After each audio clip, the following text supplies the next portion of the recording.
میں خانہ کعبہ کے سامنے کھڑی دعا مانگ رہی تھی۔ وہیں ایک لڑکا اپنی ماں کو حج کروانے لایا تھا۔ وہ اسے کندھے پر بٹھائے طواف کروا رہا تھا۔ تبھی وہ عورت اونچی آواز میں دعا کرنے لگی کہ جلد ہی میرا بیٹا مر جائے۔ میں یہ سن کر کانپ گئی اور اس عورت سے پوچھا، تم اپنے بیٹے کے لیے بددعا کیوں کر رہی ہو؟ تو اس نے جو کچھ مجھے بتایا، اس نے میرے پاؤں تلے سے زمین نکال دی، کیونکہ اس کا بیٹا تو دراصل ہر سال کی طرح اس سال بھی حج کرنے کے لیے جانے والے لوگوں کا بہت زیادہ رش لگا ہوا تھا۔ ہر طرف لوگوں کا ہجوم ہی ہجوم نظر آ رہا تھا۔ جہاں تک نگاہ دھڑاؤ وہاں لوگ ہی لوگ نظر آتے تھے۔ کبھی کبھی میں سوچتی تھی کہ حج بھی کتنی ہی خوبصورت عبادت ہے۔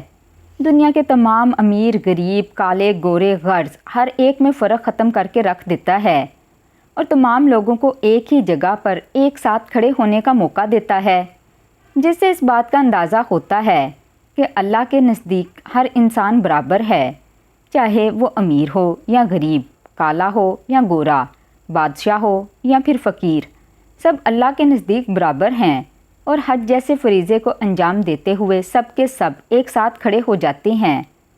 مجھے بھی کئی سالوں سے حج پر جانے کا شوق تھا۔ دل تڑپتا تھا کہ کب موقع ملے اور میں حج کے لیے جاؤں، لیکن وہاں تک جانے کے لیے میرے پاس اتنے وسائل نہیں تھے۔ میں ایک معمولی سی گورنمنٹ ٹیچر تھی، تنخواہ بھی بہت کم تھی۔ بہت کوشش کرتی کہ بچت کر لوں، لیکن پورے گھر کی ذمہ داری میرے کاندھوں پر تھی۔ میرے ابا مزدور تھے، اسی لیے کوئی کام کاج نہیں کر پاتے تھے۔ گھر میں بہن بھائیوں میں میں سب سے بڑی ہی تھی۔ چھوٹی عمر سے ہی گھر کا خرچہ اٹھانا شروع کر دیا تھا۔ پہلے میں اپنی پڑھائی کے ساتھ ساتھ ادھر ادھر نوکری وغیرہ کرتی، بہت سے اسکولوں میں بھی پڑھایا، اور جب میری پڑھائی مکمل ہو گئی پھر میں نے ایک گورنمنٹ اسکول میں جاب کرنا شروع کر دی۔ معمولی سی تنخواہ دے رہے تھے۔ معمولی اس لیے کیونکہ ایک تو مجھے پورے گھر کا خرچہ اٹھانا تھا اور دوسرا ہر گزرتے دن کے ساتھ مہنگائی اتنی بڑھتی جا رہی تھی کہ جتنے بھی پیسے ملتے کم لگتے تھے، لیکن گزارا تو کرنا ہی تھا۔ ساتھ میں گھر پر محلے کے بچوں کو ٹیوشن بھی پڑھایا کرتی تھی۔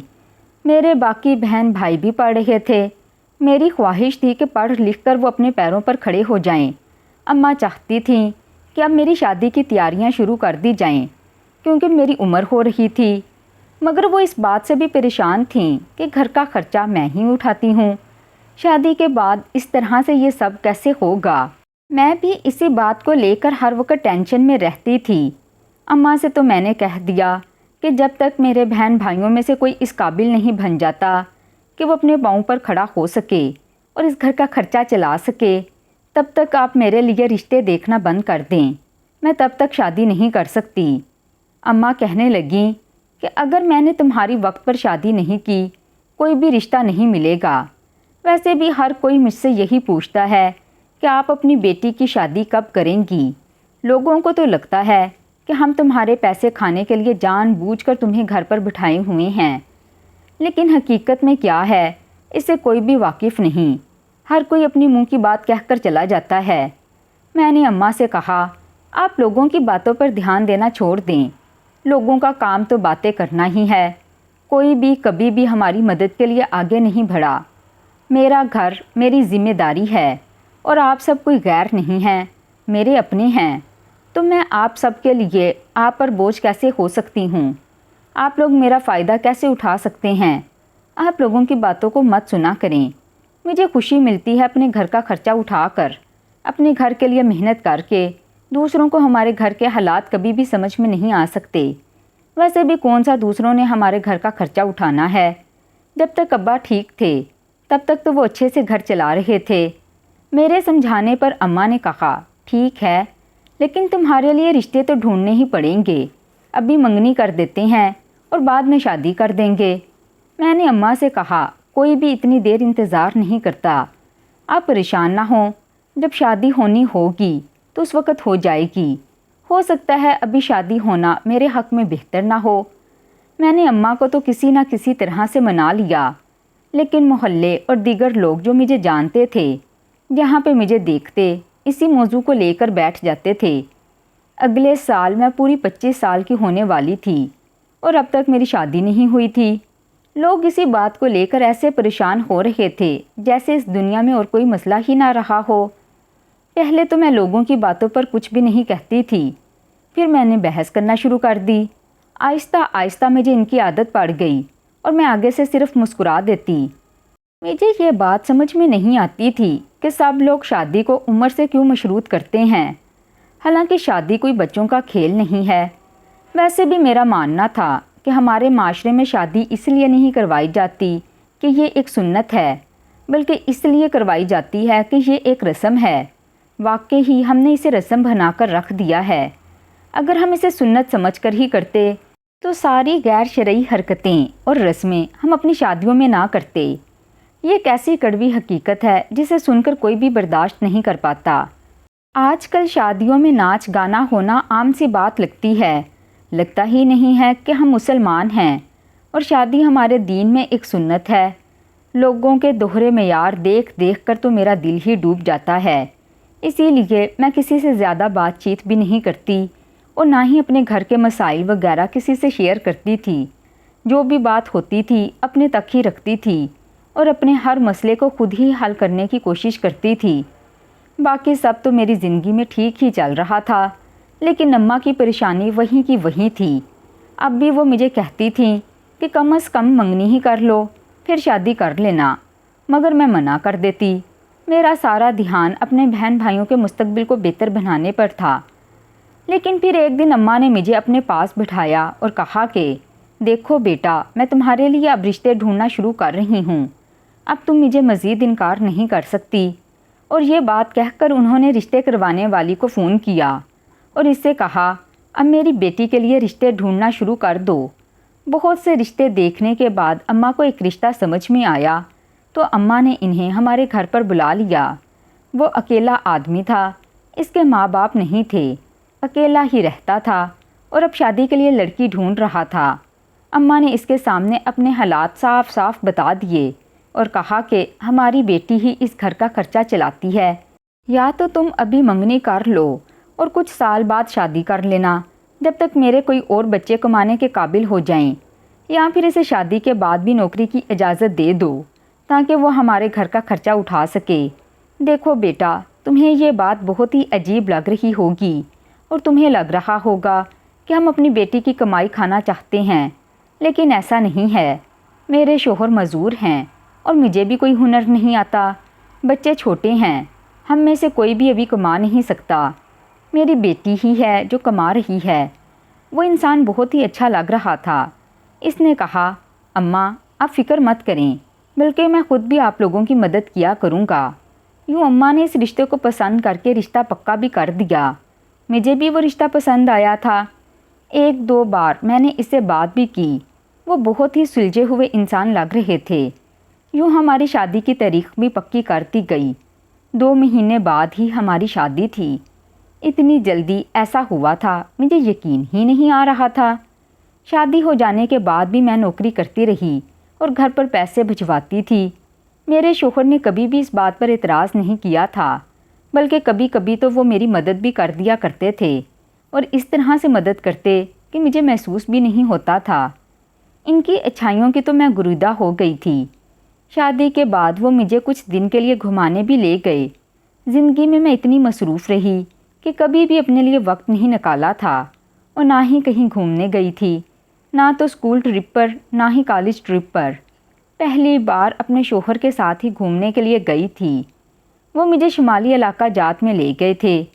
وہاں کی خوبصورتی دیکھ کر تو میں دھنگ رہ گئی کہ اتنے خوبصورت علاقے بھی ہمارے ملک میں موجود ہیں۔ مجھے ویسے بھی اپنے وطن سے بہت محبت تھی۔ مجھے تو ان لوگوں پر حیرت ہوتی تھی جو اپنے ہی وطن کو چھوڑ کر دوسرے ملک چلے جاتے تھے۔ ایک دن میرے شوہر نے مجھ سے کہا دیکھو میں جانتا ہوں کہ تم نوکری کر کے تھک جاتی ہو، اگر تم یہ نہیں کر پا رہی تو مجھے بتاؤ، میں تمہارے گھر والوں کا خرچہ اٹھا لوں گا۔ میں نے اپنے شوہر کو محبت سے دیکھا اور ان سے کہا دیکھیں آپ کی بات میں سمجھتی ہوں اور یہ بھی جانتی ہوں کہ آپ کو میرا خیال ہے، لیکن وہ میرے گھر والے ہیں اور ماں کو یہ بات بالکل بھی اچھی نہیں لگے گی کہ آپ ان کا خرچہ اٹھائیں۔ ویسے بھی میرے بڑے بھائی کا کالج اس سال ختم ہو جائے گا اور وہ ایک نوکری بھی ڈھونڈ چکا ہے۔ ادھر سے اسے اچھی تنخواہ مل رہی ہے تو میں اپنی نوکری چھوڑ دوں گی۔ میرے بھائی نے خود مجھ سے یہ بات کہی ہے۔ میرے شوہر تو یہ بات سن کر خوش ہو گئے اور کہنے لگے یہ اچھی بات ہے، ورنہ تمہاری اماں بھی ہمیشہ اس بات پر پریشان رہتی ہیں کہ تم کما کما کر دے رہی ہو، لیکن مجھے تم سے حد سے زیادہ پیار ہے۔ تم جس طرح سے اپنے گھر والوں کا خیال رکھتی ہو میری زندگی میں ایک نعمت بن کر آئی ہو۔ اپنے شوہر کی محبت پر تو میری آنکھیں بھیگ گئیں۔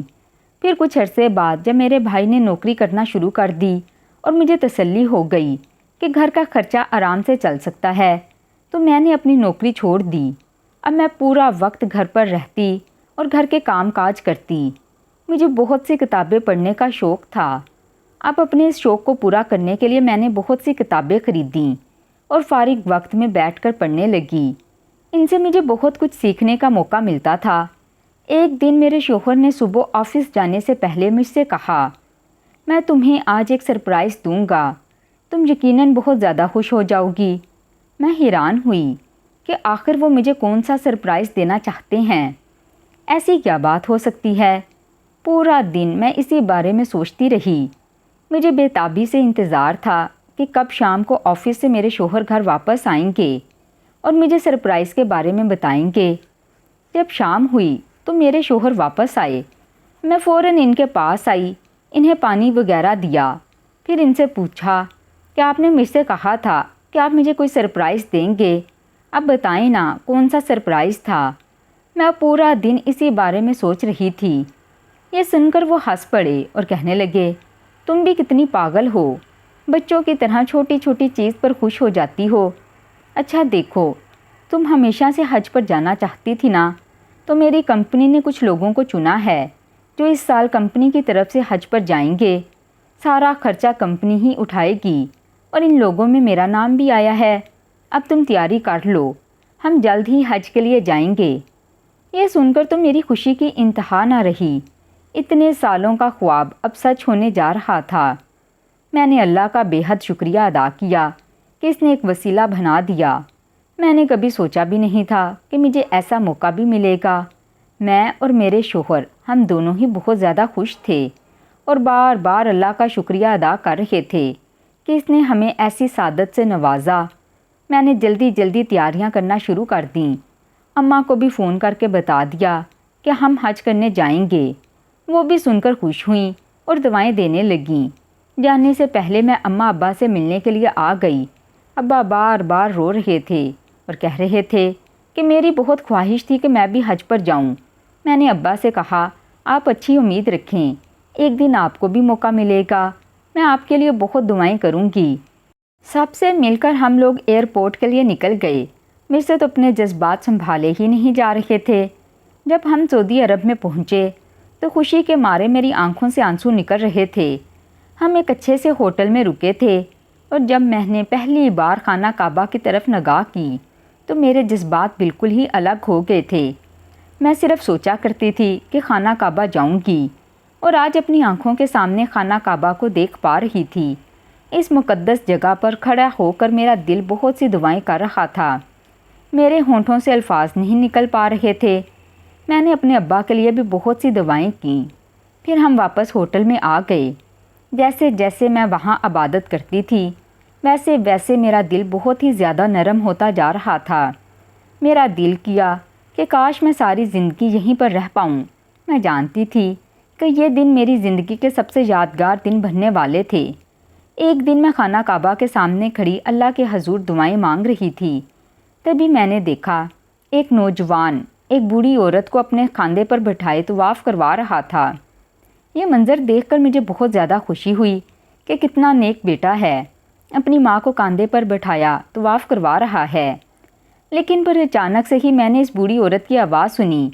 وہ اونچی آواز میں دعا کر رہی تھی کہ اس کا بیٹا مر جائے۔ یہ سن کر تو میں کانپ گئی۔ کوئی ماں اپنے اتنے نیک بیٹے کے بارے میں ایسی بددعا کیسے کر سکتی ہے، اور وہ بھی خانہ کعبہ کے سامنے۔ اس کی بددعا سن کر تو میں بہت زیادہ پریشان ہو گئی کہ آخر کیا ہوا ہے جو ایک ماں ایسی بددعائیں دے رہی ہے۔ میرے لیے یہ بہت ہی حیرت کا مقام تھا۔ آس پاس موجود لوگ بھی اس عورت کو حیرت سے دیکھ رہے تھے کہ آخر اپنے بیٹے کے بارے میں ایسا کیوں کہہ رہی ہے اور اس کے لیے ایسی بددعا کیوں کر رہی ہے؟ مگر میں نے دیکھا اس نوجوان کو ان سب سے کوئی فرق نہیں پڑ رہا تھا۔ وہ بس خاموشی سے اپنی ماں کو کاندھے پر بٹھائے طواف کروا رہا تھا۔ میں اپنے شوہر کے ساتھ واپس ہوٹل میں آ گئی اور انہیں سارا واقعہ بتایا۔ میرے شوہر نے کہا، نہ جانے ایسی کیا بات ہے جو وہ ایسی دعا کر رہی ہے، یہ تو بہت ہی تعجب کی بات ہے۔ میں پھر باقی پوری رات اسی کے بارے میں سوچتی رہی۔ اگلے دن دوبارہ مجھے خانہ کعبہ میں وہی عورت بیٹھی نظر آئی۔ آج بھی وہ دعا کر رہی تھی۔ مجھے لگا کہ دوبارہ سے اپنے بیٹے کی موت کے بارے میں دعا کر رہی ہوگی۔ میں نے سوچا کیوں نہ میں آج جا کر اس عورت سے پوچھوں کہ آخر وہ اپنے بیٹے کے لیے ایسی بددعا کیوں کر رہی ہے۔ تبھی میں اس کے قریب چلی گئی اور اسے کہنے لگی کہ ماں جی، کیا میں آپ سے کچھ بات کر سکتی ہوں؟ وہ بولی، ہاں بیٹا بولو، کیا بات ہے؟ میں نے کہا، کل میں نے آپ کو دیکھا تھا، آپ کا بیٹا آپ کو کاندھے پر بٹھائے طواف کروا رہا تھا اور آپ اسی کے کاندھے پر بیٹھی بددعا دے رہی تھیں کہ میرا بیٹا مر جائے۔ ایسا کیوں ہے؟ آخر آپ کے بیٹے نے ایسا کیا ہے جو آپ کے منہ سے اپنے بیٹے کے بارے میں ایسی بددعا نکل رہی ہے؟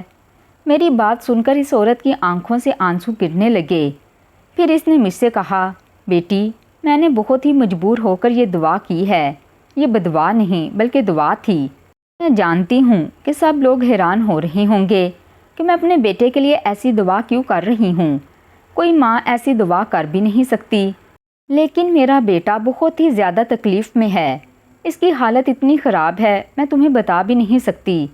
دراصل میں پاکستان سے ہی تعلق رکھتی ہوں اور ایک چھوٹے سے گاؤں میں رہتی ہوں۔ ہماری کافی بڑی بڑی زمینیں ہیں اور روپے پیسے کی کوئی کمی نہیں۔ میرے 2 ہی بیٹے ہیں۔ بڑا بیٹا تو وہ جو کل مجھے اپنے کاندھے پر بٹھائے طواف کروا رہا تھا، اور دوسرا بیٹا بہت ہی لاڈ اور پیار سے ہم نے اسے پالا تھا۔ ایک دن گاؤں میں کھیلتے کھیلتے وہ گر گیا اور اسے چوٹ لگ گئی۔ خون بہت زیادہ بہہ گیا تو ہم اسے ہاسپٹل لے گئے۔ ڈاکٹر نے اس کی مرہم پٹی کی اور کہا کہ وہ جلد ہی ٹھیک ہو جائے گا، لیکن اس کا زخم ٹھیک ہی نہیں ہو رہا۔ مسلسل علاج کے بعد بھی کوئی فرق نظر نہیں آ رہا۔ میرا بیٹا جو ہنستا کھیلتا اور بھاگتا دوڑتا تھا، اچانک سے بستر سے لگ گیا۔ ہم نے اچھے سے اچھے ڈاکٹر کو دکھایا، لیکن کوئی بھی اس کی بیماری کو سمجھ نہیں پا رہا تھا۔ نہ تو وہ چل پھر سکتا ہے اور نہ ہی کچھ بول پاتا ہے۔ اس کی ٹانگ پر آنے والا زخم اتنا بڑا ہو گیا ہے کہ پوری ٹانگ کاٹنی پڑی۔ ایسی عجیب بیماری اس کے جسم میں داخل ہو گئی ہے جسے ڈاکٹرز بھی سمجھ نہیں پا رہے۔ اس بیماری کی وجہ سے وہ پوری رات درد سے تڑپتا اور چلاتا رہتا ہے۔ ہم سب نے بہت دم کروایا، علاج کروایا، کوئی فائدہ نہیں ہوا۔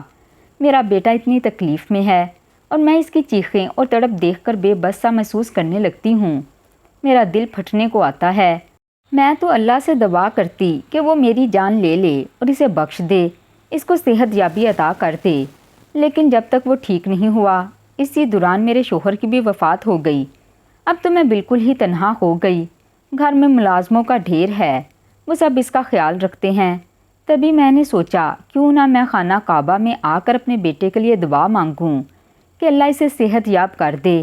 میں جب یہاں آئی اور اس کے لیے دعا مانگی، اور اسی رات مجھے گاؤں سے ملازم کا فون آیا کہ وہ بہت ہی زیادہ تکلیف میں ہے، اتنا تڑپ رہا ہے کہ اس سے بہتر اسے موت لگ رہی ہے۔ میری حالت پھر سے خراب ہو گئی۔ پھر میں نے اپنا جی کڑا کیا اور اپنے بڑے بیٹے سے کہا، مجھے خانہ کعبہ کے پاس لے جاؤ، میں وہاں جا کر دعا کروں گی کہ اگر اس کے لیے موت بہتر ہے تو اللہ اسے موت دے دے، لیکن اس تکلیف سے اسے نجات مل جائے۔ دیکھو میں ماں ہوں اور ایسی دعا کر رہی ہوں، اور اپنی سکی ہی اولاد کے لیے۔ میرا دل کتنا تڑپ رہا ہوگا یہ صرف میں جانتی ہوں، لیکن میں کیا کروں، میں مجبور ہوں۔ اس عورت کی داستان سن کر تو میری بھی آنکھوں سے آنسو نکل گئے۔ کوئی ماں اپنے سامنے اپنی اولاد کو اتنا تڑپتا اور تکلیف میں کیسے دیکھ سکتی تھی؟ میں نے اس عورت کو سمجھایا کہ تم امید کا دامن ہاتھ سے مت چھوڑو اور اپنے بیٹے کے لیے ایسی دعا مت کرو، بس اس کی صحت یابی کی دعا کرو، دیکھنا وہ جلد ہی بالکل ٹھیک ہو جائے گا۔ اور پھر میں جتنے دن تک وہاں رہی، روزانہ اس بوڑھی عورت سے ملتی اور اس کو تسلی دیتی، اور خود بھی اس کے بیٹے کی صحت یابی کے لیے دعا کرتی۔ جب ہم یہاں سے واپس پاکستان آنے لگے تو اس عورت نے کہا، تم مجھ سے میرا فون نمبر لے لو اور مجھ سے رابطے میں رہنا، ہو سکتا ہے کبھی ہماری ملاقات ہو جائے۔ تم نے میرا بہت ساتھ دیا ہے اور مجھے بہت حوصلہ دیا ہے، امید دی ہے۔ میں روزانہ اب اپنے بیٹے کی صحت یابی کے لیے دعائیں مانگتی ہوں۔ پھر ہم لوگ پاکستان واپس آ گئے۔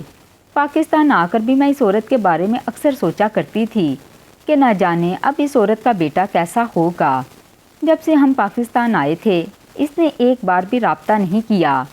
میری بھی ہمت نہیں ہوئی کہ میں خود سے رابطہ کروں، کیا پتہ اسے یہ بات اچھی نہ لگے۔